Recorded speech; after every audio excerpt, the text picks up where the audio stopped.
वारीचा घेतला पावलांनी आम्हा वाळवंटी तुझी सावली गळा भेट घेण्या भीमेची निघाली तुझ्या नाम घोषात इंद्रायणी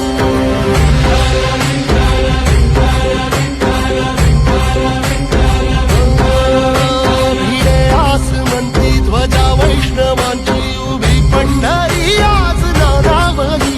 तुझे नाव ओठी तुझे रूप ध्यानी जीवाला तुझी आज गाला गली जरी बाप साऱ्या जगाचा परी तू आम्हाले करांची